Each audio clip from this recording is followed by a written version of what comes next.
Madam President and friends,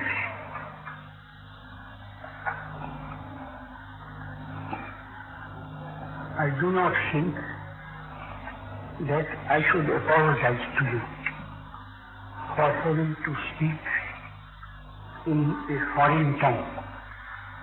I wonder if this loudspeaker carries my voice to the farthest end of this vast audience.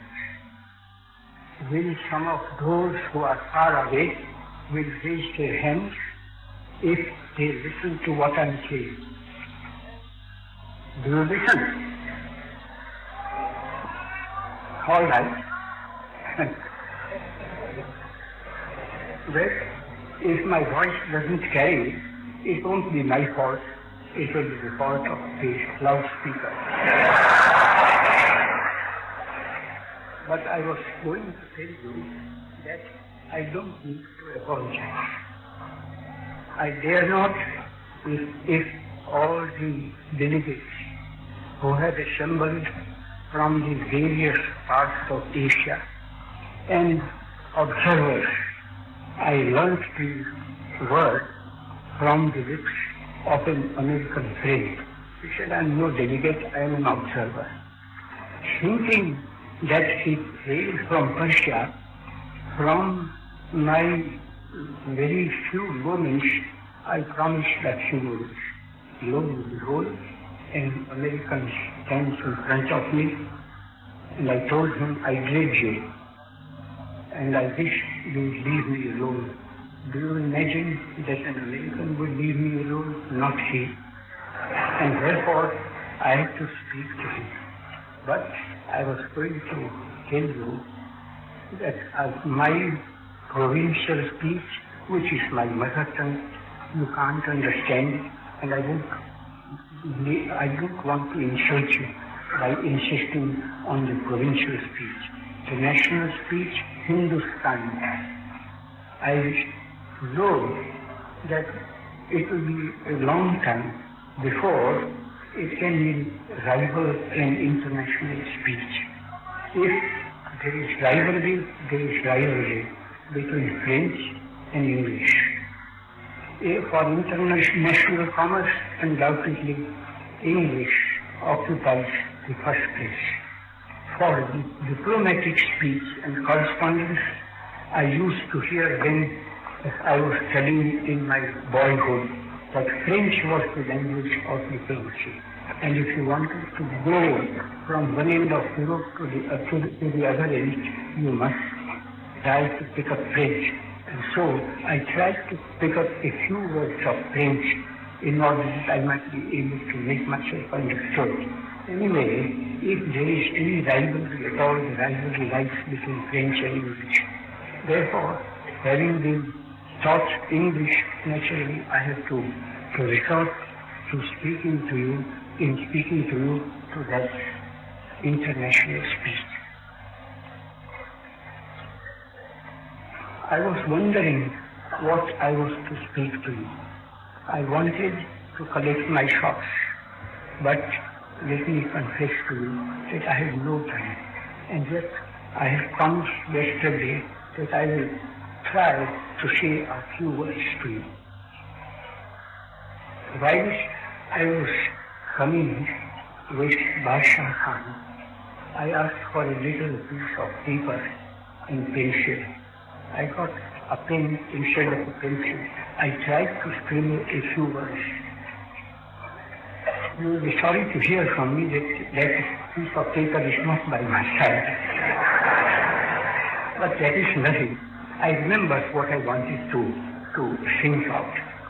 And I said to myself, you friends have seen not the real India, and you are not meeting in conference in the midst of real India.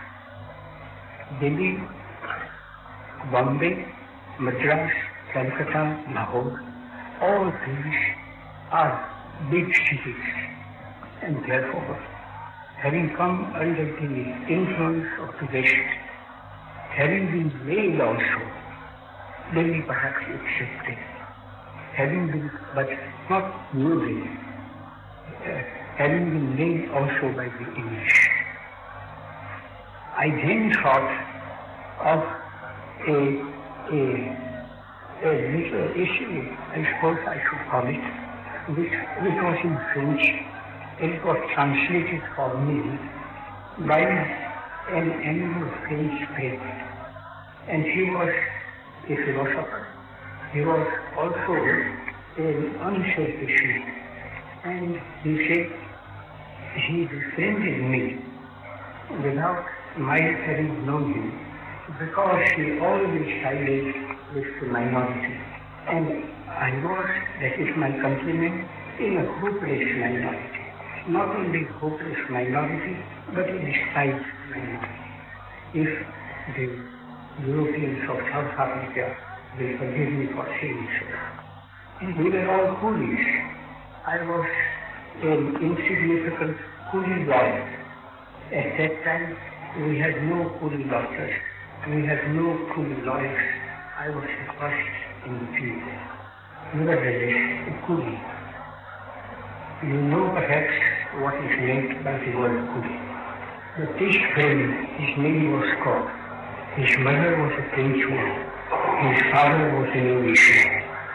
And he said, I want to translate for you a French story. You will pardon me, those of you who know this story, if I make mistakes in recording it here and there, but there will be no mistake in the many incidents.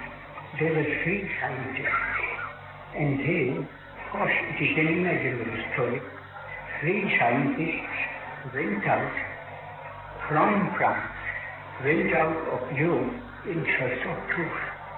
That was the first lesson that story taught me. That if truth was to be searched, it was not to be found on the side of Europe. Therefore, undoubtedly not in America. These 3 great scientists went to different parts of Asia. One of them found his way to India, and he began his search. He went to the so-called cities of those times.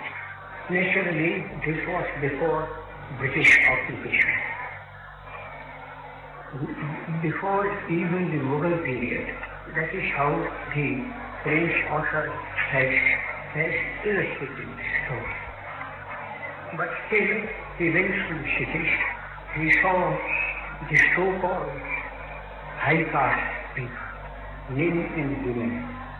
Till at last, he penetrated a humble cottage in a humble village, and that cottage was a Bhangi cottage.